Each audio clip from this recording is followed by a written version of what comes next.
패스트 캠퍼스나 유명한 그 취업 강의 플랫폼에서도 교육을 하셨잖아요. 다양한 지원자들을 많이 만나셨을 것 같은데 최종 합격하는 사람들이 갖고 있는 특징들이 있을까요?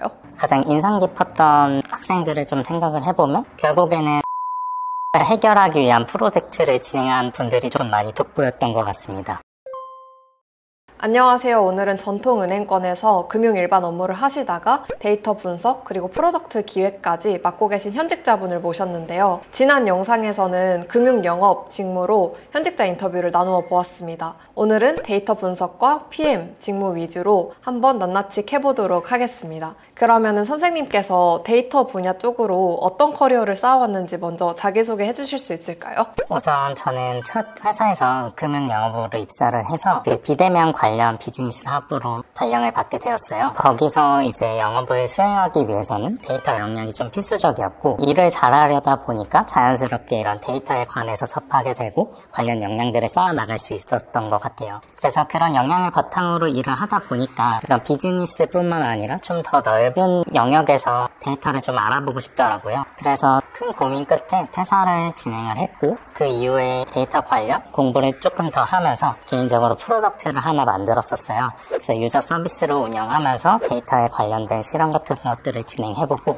이후에는 스타트업에서 데이터 분석가로 일을 했었고, 그 다음에는 현재 인터넷은행에서 데이터 분석가 겸 PM으로 일을 하고 있습니다. 그러면 직무를 완전히 전환을 하신 케이스잖아요. 개인적으로 궁금한 게 면접 때 퇴사랑 이직 사유 어떻게 말씀하셨나요? 저는 사실 개인적인 퇴사 이직 사유를 솔직하게 좀 말씀드린 편이었는데요. 실제로 첫 회사에서도 데이터적으로 더 성장하고 싶었기 때문에 퇴사를 진행을 했었고, 이후에는 좀 더 빠른 속도감에서 일을 해보고 싶다라는 생각으로 스타트업에 입사를 했었고요. 그리고 스타트업에서는 굉장히 소규모 인원으로 일을 하기 때문에 개인에게 굉장히 많은 과업이 주어지게 돼요. 그래서 그 단기간에 굉장히 많은 성장과 성과들을 좀 달성을 했었고, 이후에는 조금 더 큰 규모에서 큰 데이터로 여러 가지 것들을 보고 싶다는 생각이 강해지더라고요. 그래서 현재는 좀 더 큰 규모의 기업에서 일을 하고 있고, 방금 말씀드린 내용으로 면접에서도 관련된 사유들을 말씀해드렸던 것 같습니다. 엄청 말씀을 잘 하시는데요. 그러면 실제로 요즘 들어 퇴사율이 높아지다 보니까 이직 사유에 대한 꼬리 질문을 엄청 하시더라고요. 그렇게 선생님께서 답변하실 때 그냥 스무스하게 넘어갔었어요? 스무스하게 넘어갔던 경우도 있고, 혹은 꼬리 질문이 좀 들어왔던 경우도 있었는데요. 꼬리 질문이 생각나는 거라고 하면 그 회사에서 좀 더 해볼 수는 없었는지,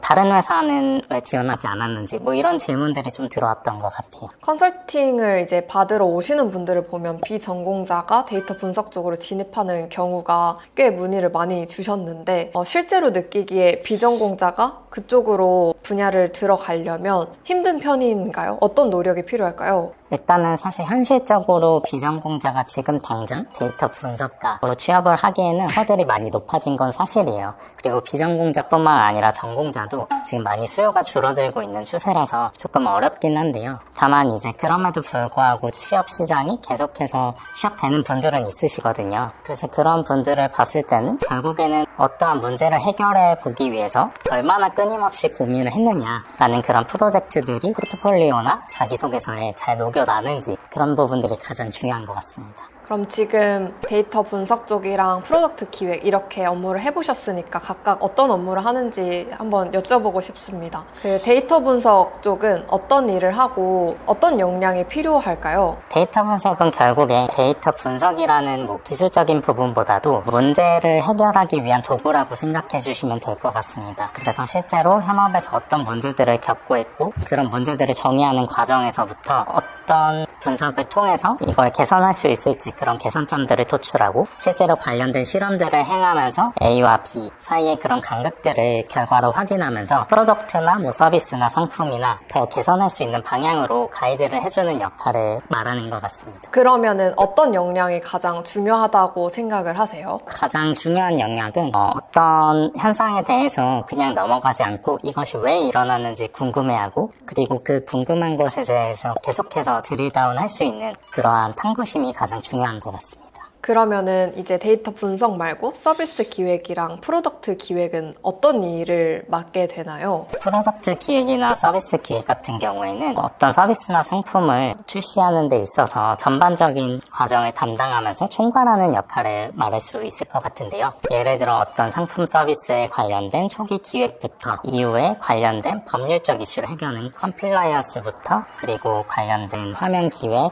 뿐만 아니라 여러 가지 기술, 전반적인 요소들에 있어서 커뮤니케이션 하는 역할을 담당해 주신다고 생각하시면 될 것 같아요. 그래서 매우 많은 사람들과 좀 소통이 필요하기 때문에 관련해서 또 커뮤니케이션 역량이 가장 중요한 것 같습니다. 그러면은 선생님께서는 금융권으로 쭉 쌓아오셨잖아요, 커리어를요. 혹시나 이 관련 도메인이 없는데 내가 이쪽으로 서비스 기획을 하고 싶다, 이게 가능한가요? 이렇게 진입이 가능한가요? 사실 신입 같은 경우에는 경력이 아직 없는 상황이잖아요. 그래서 이제 유관한 인턴이나 아르바이트 경험이라도 있으면 더욱더 좋겠지만 만약에 없으시다면 가고 싶은 회사에 관해서 역기획이나 그 회사의 서비스 프로덕트에 대해서 실제로 좀 치열하게 고민을 해본 그런 과정들이 포트폴리오에 드러나 있으면 굉장히 유리한 점수를 가져가는 것 같습니다. 예전에 그 수강생분 중에 한 분도 이 분야로 완전 처음 진입을 하다 보니까 내가 지원하려는 그 기업에 맞춰서 서비스 기획을 해서 포포를 2가지를 냈었거든요. 개인이 프로젝트 했던 거랑 그 기업 맞춰서 서비스 기획했던 거. 그래서 합격하신 분이 있었어요. 실제로도 그런 부분들이 기업에서 좀 차별 요소라고 생각을 하는 것 같고, 그래서 그 회사에 대해서 얼마나 애정을 가지고 있는지 로열티들을 많이 중시하는 것 같습니다. 그러면 선생님께서는 지금 실무를 하면서도 좀 더 전문성을 쌓기 위해서 회사 밖에서 하는 것들이 있으세요? 네, 예를 들어서 일단 회사 밖에서는 이런 관련된 업계 사람들이 글을 쓰는 모임이 있어서 거기에서 글을 발행하기도 하고요. 그 외에는 사실 신기술이 하루하루 다르게 발전하기 때문에 내용을 알지 못하면은 굉장히 뒤떨어질 수가 있어요. 그래서 관련된 세미나나 그런 아티클들을 계속해서 챙겨보고 공부하는 편입니다. 왜냐하면 이런 내용을 입사 후 포부 자소서 쓸 때 녹일 수 있을 것 같아요.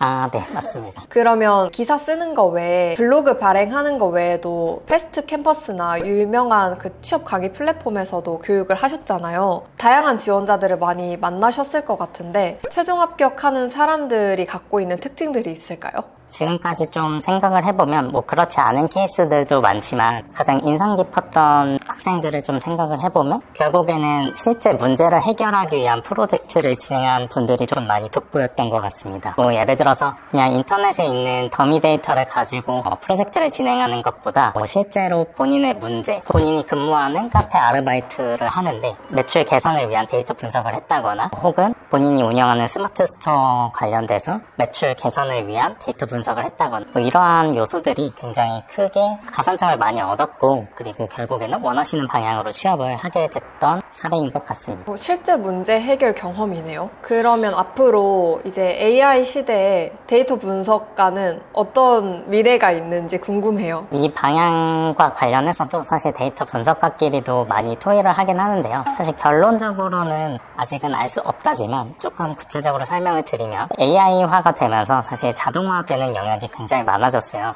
근데 그럼에 따라서 그런 관리 포인트와 데이터를 얼마나 딥하게 볼 수 있고 이 비즈니스에 대해서 얼마나 이해하고 있는지 이런 영역들이 점점 중요해지고 있고요. 결국에는 데이터 분석가도 이런 트렌드에 맞춰서 관련된 엔지니어링 역량과 그리고 비즈니스 이해도가 점점 중요해지는 추세인 것 같습니다. 그럼 만약에 선생님께 나는 데이터 분석 지원자고 서비스 기획이랑 상품 기획, 그 프로덕트 기획에 관심이 있다, 수업을 받고 싶다, 그럼 뭘 얻어갈 수 있어요?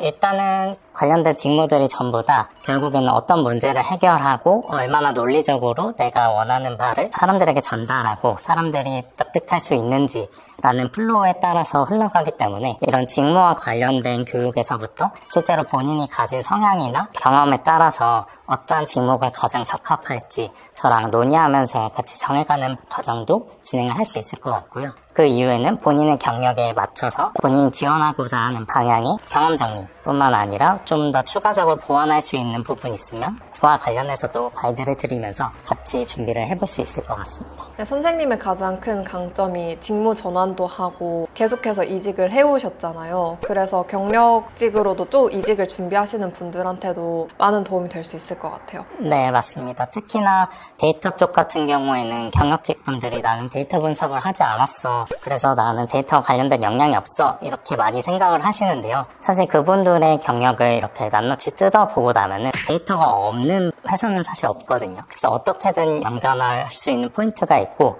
그래서 현재 회사를 무작정 퇴사하시기보다는 현재 회사에서 최대한 유관하게 엮을 수 있는 분들을 경험 역량으로 정리를 하셔서 최종 원하시는 꼴로 가실 수 있도록 제가 가이드를 같이 드릴 수 있을 것 같습니다. 그럼 마지막으로 이 영상을 보시는 분들에게 응원의 한마디를 해주신다면 어떻게 해주실 수 있나요? 제가 경험주의자인 만큼 굉장히 여러 가지 시도도 해보고 삽질도 많이 했었는데요. 결국에 이런 여러 가지 경험들이 나중에는 정말 다 쓸모있는 경험으로 연결이 되더라고요. 그리고 제가 컨설팅을 진행하면서 수강생들과 얘기를 나누다 보면은 결국 답은 다 본인에게서 나오게 돼 있어요. 저는 이러한 부분들에서 뭔가 옆에서 도와주고 방향성을 알려주는 사람이 있다면 시간을 훨씬 더 단축하면서 효율적으로 쓸 수 있다고 생각을 하고요. 그리고 이런 컨설팅을 통해서 제가 많은 도움을 드릴 수 있을 거라고 생각을 합니다. 그럼 지난번 일부 영상에서 금융 영업에 대해서도 다뤄주시고 오늘은 데이터 관련해서도 실무 관련된 내용을 많이 다뤄주셨는데요. 오늘 이렇게 시간 내주셔서 감사합니다.